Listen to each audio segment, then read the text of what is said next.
Bienvenue, Madame, Messieurs, dans Stop Covid-19. Il a peut-être fallu connaître cette crise pour voir assez clairement quelques failles dans le fonctionnement des services publics en République démocratique du Congo, qui est un pays qui est en état d'urgence, vous le savez, un état d'urgence qui impose certaines restrictions. Mais comment ça devrait fonctionner à l'intérieur? Est-ce que ce ne serait peut-être pas l'occasion de rectifier des tirs pour pouvoir repenser quelques fonctionnements à l'interne? Eh bien, on va essayer de poser quelques questions à l'expert que nous recevons ce jour, professeur Claude Ndoukouma. Voilà, bienvenue à vous. Merci beaucoup. Vous êtes professeur de régime politique comparé et de droit numérique, oui, n'est-ce pas? Alors, on commence par l'état d'urgence que connaît la République démocratique du Congo. Qu'est-ce qu'on devrait comprendre par état d'urgence et quelles sont les restrictions qui s'en suivent? Bon, l'état d'urgence fait partie des régimes exceptionnels qui sont prévus dans notre constitution de la République démocratique du Congo. Pour notre part, il y a 3 régimes exceptionnels. Il y a l'état de guerre, il y a l'état de siège et il y a l'état d'urgence. Et l'état d'urgence concerne principalement les articles 85, 144 et 145 de la Constitution. Et c'est un régime exceptionnel qui est dû à des circonstances qui sont de 3 ordres. Soit qui menacent l'intégrité territoriale, soit qui menacent notre indépendance, ou soit qui peuvent provoquer une interruption du bon fonctionnement de nos institutions. Et dans le cas d'espèce, le Covid-19 est une pandémie qui a atteint une proportion telle qu'il y a à craindre que si les institutions fonctionnaient normalement, par exemple l'Assemblée nationale avec ses 500 députés, que finalement tout le monde soit atteint. Et donc nous prenons des mesures liées à cette urgence pour renforcer les moyens de police de l'autorité civile. C'est ça qui diffère l'état d'urgence de l'état de siège ou de l'état de guerre, où il y a une substitution de l'autorité militaire à l'autorité civile. Et dans l'état d'urgence, par exemple, on ne peut pas dissoudre les associations, alors que dans l'état de siège ou l'état de guerre, on peut aller jusqu'à la dissolution d'un certain nombre d'associations qui peuvent déranger les mesures urgentes qui sont prises. Maintenant, en termes de procédure, cet état d'urgence demande que le président de la République se concerte d'abord avec les présidents des 2 chambres parlementaires, et que le président de la République, pour certains qu'il soit autorisé par un congrès, mais pour d'autres que le président de la République annonce directement par un message à la nation, radio-télévisé, et qu'ensuite ils prennent une ordonnance. Et c'est dans le contenu de cette ordonnance que nous avons des mesures restrictives. J'ai lu l'ordonnance du 24 mars qui nous renseigne sur des mesures d'abord de sécurité, sur des mesures de riposte sanitaire, sur des mesures d'organisation et du fonctionnement de l'équipe chargée de cette lutte et finalement des mesures restrictives de liberté.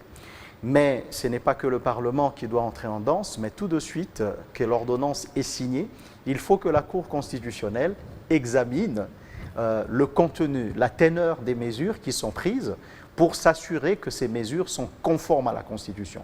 En 10 secondes, exemple, l'article 61 de la Constitution dispose que même en cas d'état d'urgence, on ne peut pas recourir à la torture ni au traitement humain et dégradant. Or, on se rend compte que par un zèle policier, il y a souvent des taxis motos ou des taxis men qui sont bastonnés. Voilà, le contenu de l'état d'urgence, c'est celui-là.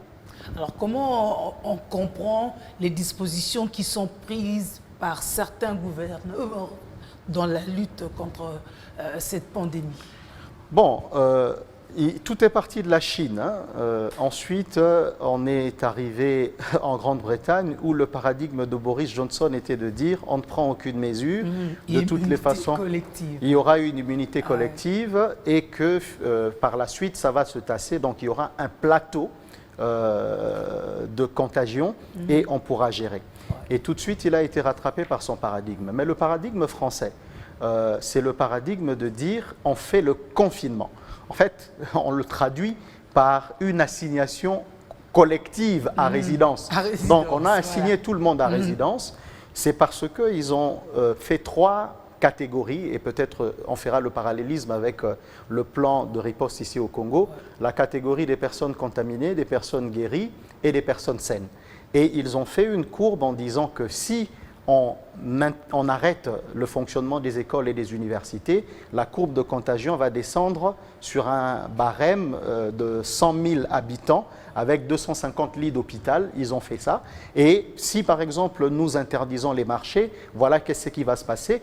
En fait, ils ont fait ce calcul de confinement pour limiter au maximum le nombre de contagions supplémentaires afin que leur système de santé soit capable d'absorber les cas les plus sévères. Voilà. C'est ça l'intelligence de cette mesure. Donc, confinement pour confinement, restez chez vous et tout ça, ça ne vaut rien si derrière on n'a pas fait le dépistage et si derrière on n'a pas calibré la réponse de santé pour la prise en charge effective des personnes malades.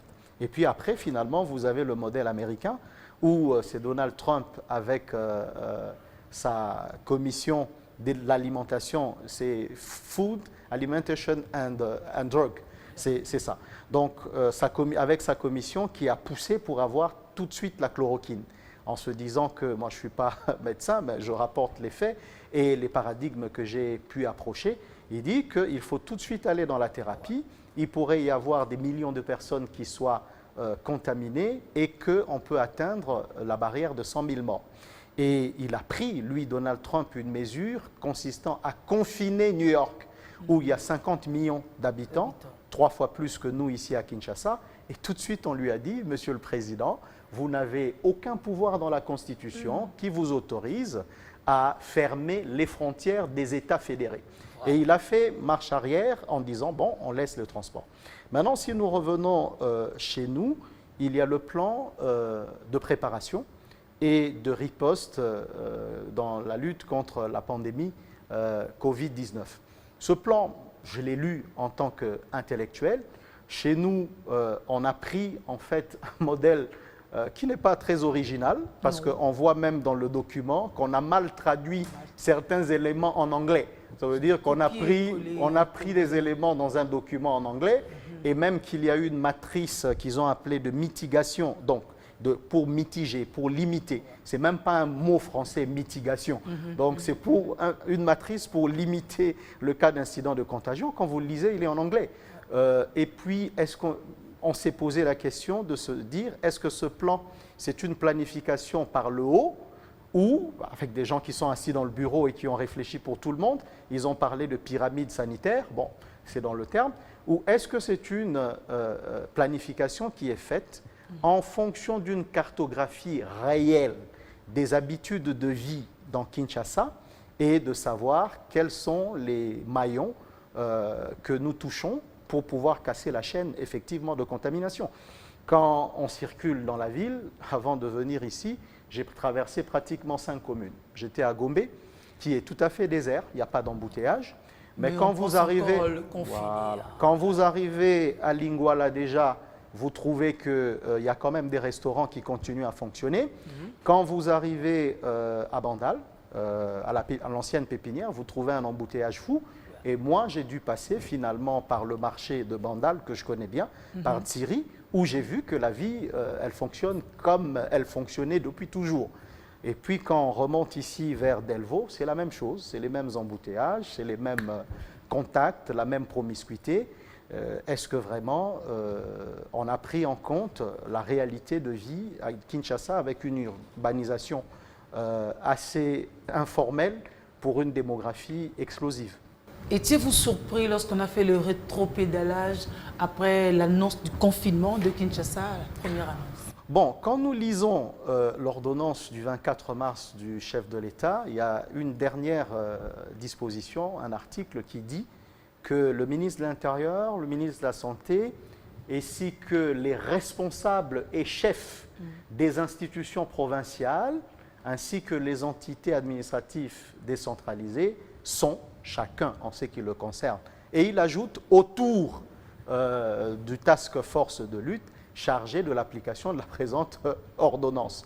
Est-ce qu'à partir de ce moment-là, l'état d'urgence, qui est une mesure, dans tout ce que j'ai lu, qui est prise par le gouvernement central, est-ce que le président n'a pas demandé une sorte de spontanéité aux différents gouverneurs de province, parce que c'est dans l'ordonnance, de pouvoir prendre les mesures qui les concernent.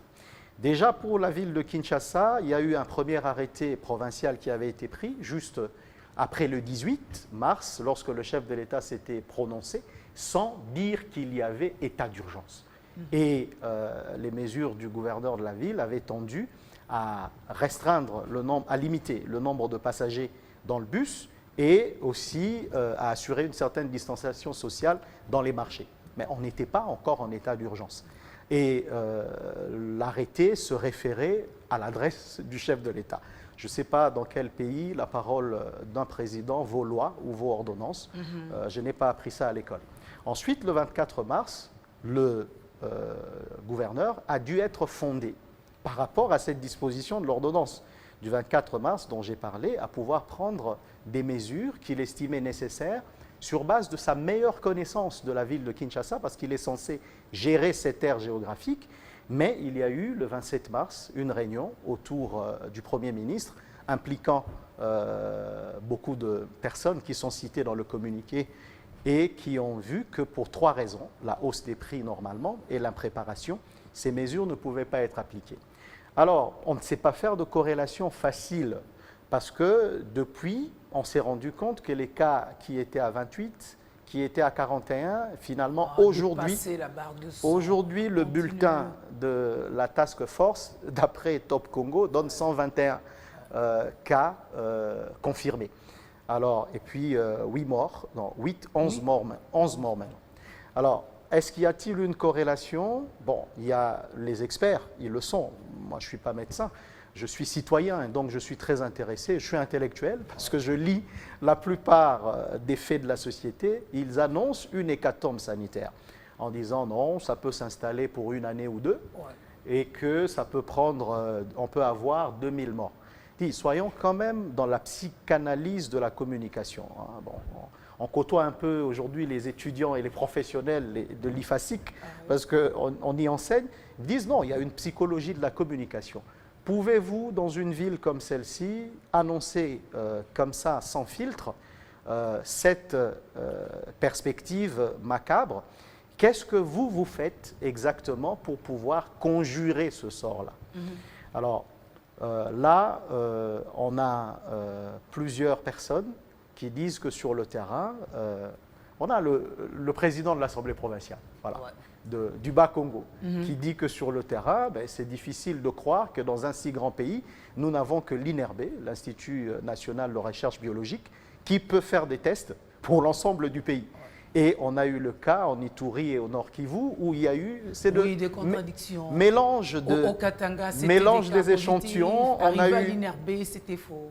On a eu une contradiction entre les cas négatifs au Katanga, Grand Katanga et Kinshasa.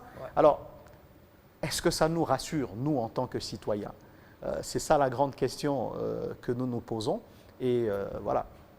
Mais alors, c'est peut-être la raison pour laquelle, au Katanga, le gouverneur a décidé à un moment de fermer, il confine et puis il déconfine, selon lui. Au Sud Kivu, on décide de nommer carrément un coordonnateur à la riposte, alors qu'on en a un au niveau central.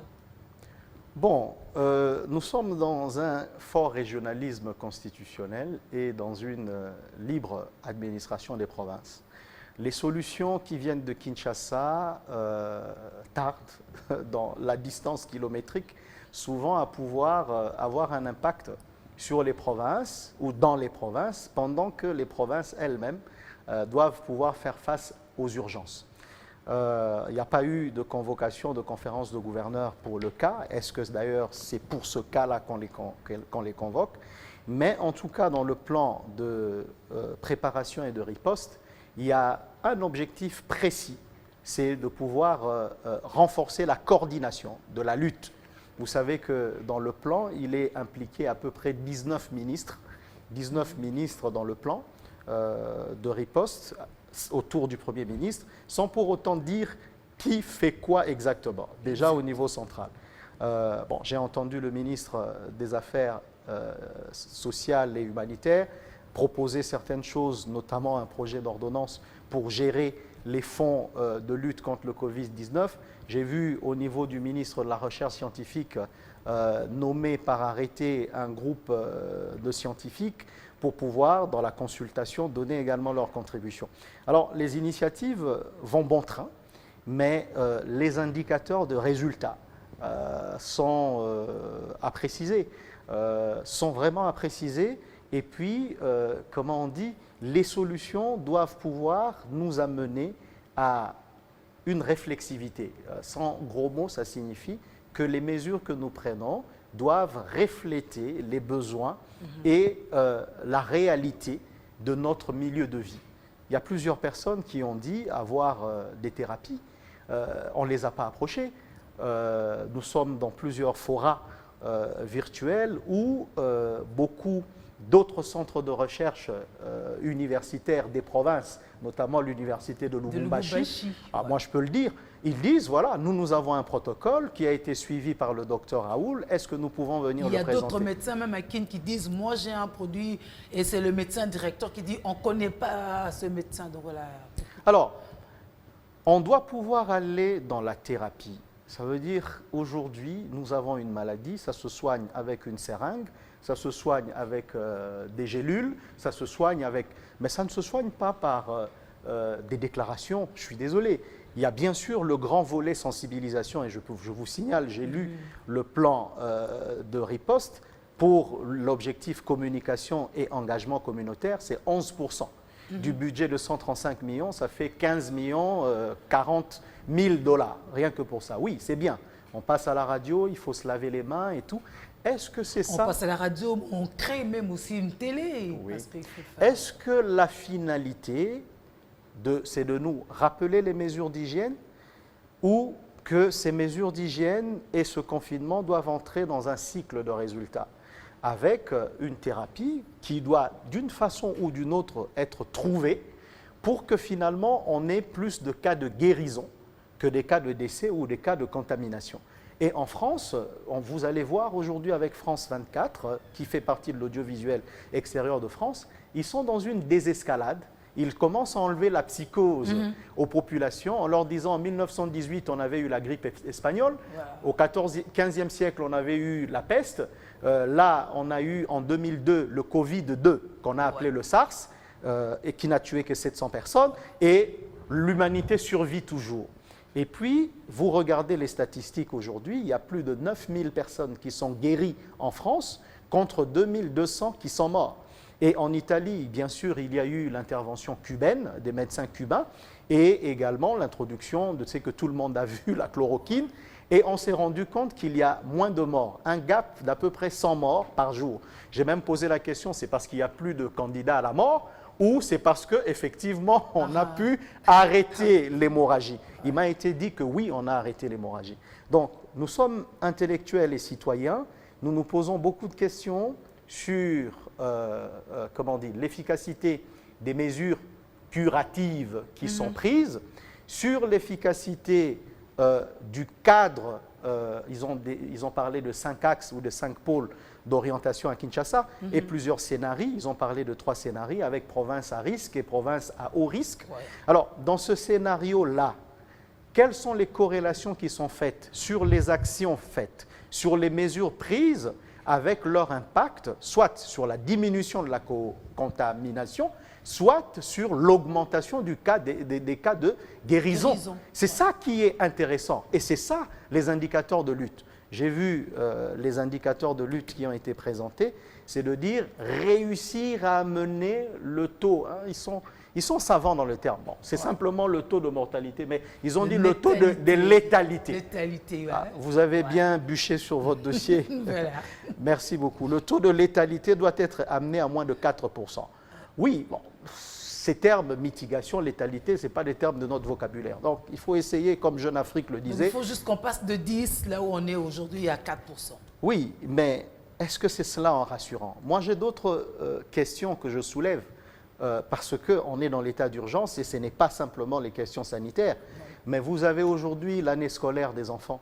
Vous avez aujourd'hui l'année académique des jeunes. Vous avez aujourd'hui le mal que ce Covid et d'autres mesures ont fait à notre économie, ou alors le comportement simplement pervers des gens. Est-ce qu'on a pensé à ce relèvement, à cet après? Parce que déjà, quand vous écoutez Macron, il parle de l'après. De manière tout à fait claire, hein. Il parle de l'après-Covid. Ça veut dire qu'il y a un certain nombre de leçons à tirer. Un, sur le sous-investissement dans notre système de santé. Deux, sur le fait que notre économie, elle est informelle. Quand on parle du cadre macroéconomique, là, bon, c'est les chiffres des régies financières. Et puis, bon, bien sûr, le taux d'inflation, on le prend sur un grand nombre de produits du panier de la ménagère avec l'indice du prix. Mais vous êtes au niveau macro. Écoutez, la vraie économie, c'est celle des gens qui font leur champ et qui viennent vendre ici à Ziguinchor. Et qui sont en confinement pour l'instant. Et qui sont en confinement pour l'instant. On vous signalera que, ça c'est les statistiques apprises d'un expert de Transco, 7 millions de personnes sont en mouvement tous les jours dans Kinshasa. Soit sur une moto, soit sur un IST, soit sur un 207. Et que Transco espérait, dans ces 7 millions de gens en mouvement, prendre ne fût-ce que 500 000 personnes par jour pour atteindre son seuil de flottaison. Mais ces 7 millions de personnes, ils fonctionnent dans un écosystème économique et social où aujourd'hui les gens ont plus de mal. Vous avez vu l'affluence dans les banques. J'y étais et j'en viens encore. Mais dès que les gens ont pris leurs 180 000 francs pour les enseignants, leurs 40 000 francs pour les fonctionnaires, leurs, je ne sais pas moi, 1 million de francs pour ceux qui sont un peu dans l'enseignement, vous avez vu qu'aujourd'hui toutes les banques sont asséchées. Les gens ont consommé en 3 jours tout ce qu'ils ont l'habitude en fait d'économiser sur tout un mois. Et donc nous arriverons le 15, tout le monde sera dans la dèche. Et on vous raconte qu'à la Cité, la banque Lambert, comment on dit, les emprunts des usuriers marchent très fort. Je parle de la vraie vie. Marche très fort, où les gens prennent 100 $ pour remettre 200 $ au bout de 15 jours. Au bout de 15 jours. Au bout de 15 jours. Donc, plus 15 jours encore, il y a de l'impact. Absolument. Bon, et puis vous avez les prix du lait Nido qui est passé de 9 000 à 11 000, le prix de la semoule, le sac de 20-25 kilos qui est passé de 35 000 à 48 000, le sac de Makala, la braise, s'est vendu à un moment donné au-delà de 50 $. Le sac de foufou avait atteint le pic de 100 $. Mais les gens, ils mangent ça tous les jours. Demain, après Covid, qu'est-ce que nous avons pensé pour pouvoir relancer notre économie? L'une des choses aussi, c'est les réserves dont un pays doit pouvoir disposer. Vous voyez ailleurs, en France, ils disent qu'ils vont payer 1 500 $ à chaque PME qui aura fait 70% de manque à gagner dans une période de 2 semaines. Et s'il fait 50% de manque à gagner, on lui donne encore cet argent. On demande au service de l'eau, de l'électricité, de ne pas faire de recouvrement forcé, mais tout le monde est un peu en train de puiser dans les réserves. Quelles sont les réserves de financement que nous avons dans un monde aujourd'hui qui s'est replié sur lui-même, dans une sorte d'isolationnisme? Je gère d'abord mes propres problèmes. On a vu que la machine de l'ONU est un peu cassée. On a vu que la machine de l'OMS est un peu grippée et un peu portée, ça n'engage que moi, vers un peu l'industrie pharmaceutique. Ah oui. Il y a des solutions qui sont disponibles, qui s'imposent, mais voilà, on marche à petits pas parce qu'un vaccin est plus intéressant qu'une cure qui ne s'adresse qu'à une cible de personnes, alors que le vaccin s'adresse même aux bien portants. Donc, nous sommes dans ce monde qui est en train de chercher à éteindre le feu chacun chez soi et qui a très peu de regard pour le moment sur l'Afrique. Ça nous rappelle les termes du CG de l'ONU, Antonio Guterres. Les Africains se sont sentis insultés lorsqu'il a dit que le pire était quand même à craindre sur l'Afrique. Mais il n'a pas dit bien d'autres choses qu'on a ajoutées sur les réseaux sociaux. Parce qu'en fait, il faut que demain, nous-mêmes au pays, nous développions la résilience et les moyens de notre résilience et aussi les moyens de notre sécurité.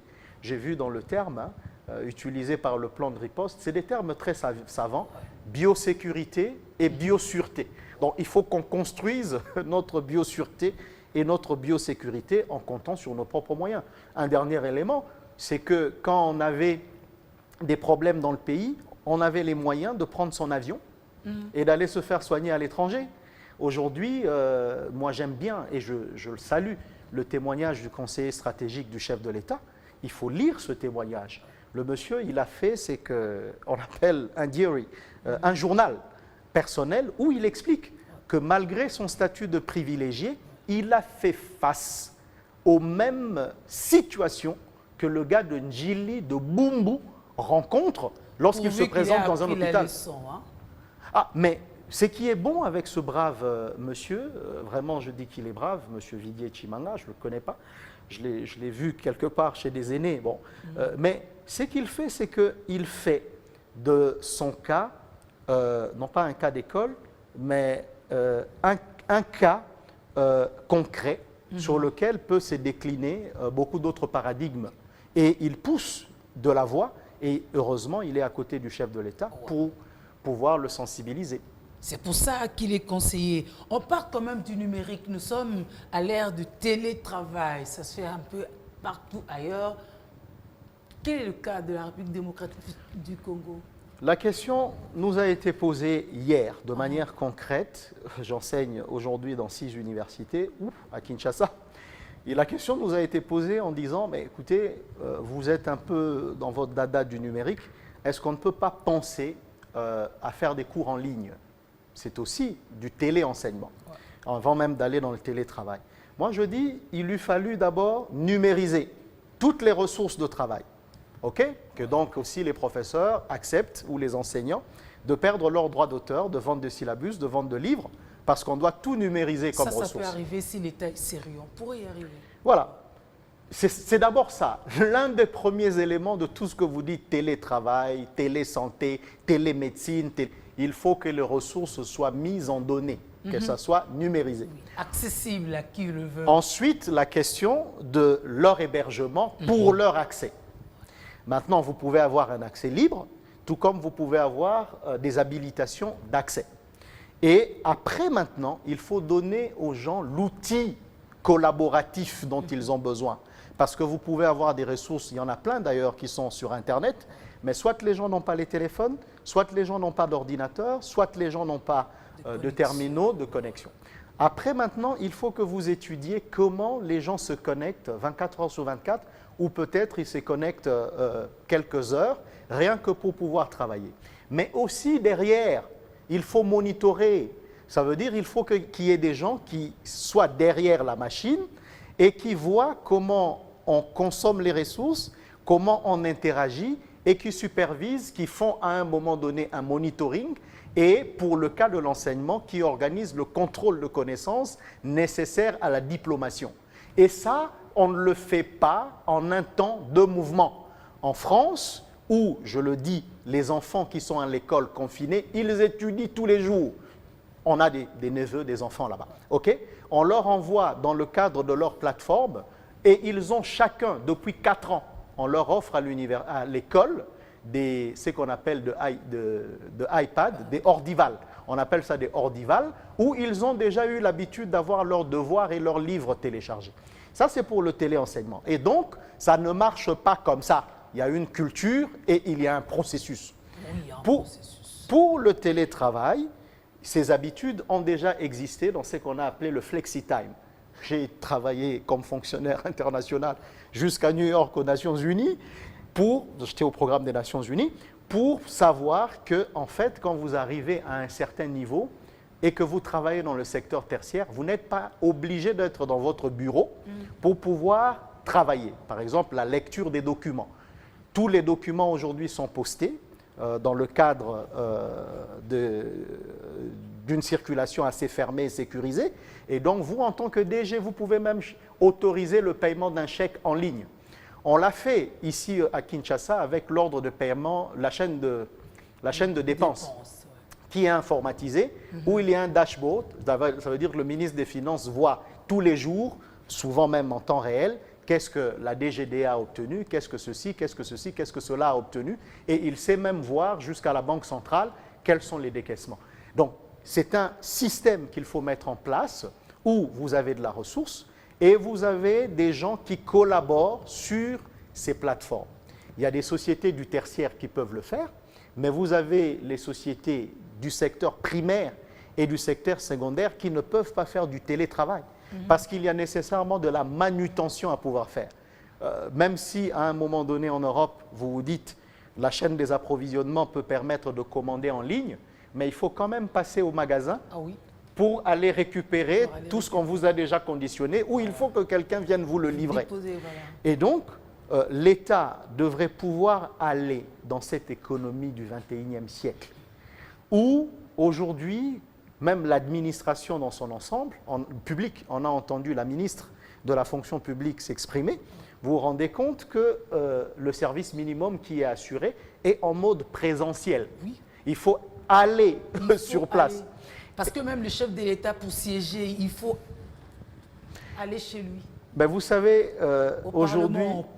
aujourd'hui, moi j'insiste personnellement, et je dis, pour qu'il y ait la tenue d'une plénière du Parlement, il n'est pas normal que sur base de l'article 144 de la Constitution, que nous ne tenions pas une réunion du Parlement après l'état d'urgence pour que le Parlement prenne un certain nombre de résolutions. On a peur de coronavirus. Mais ça va les rattraper.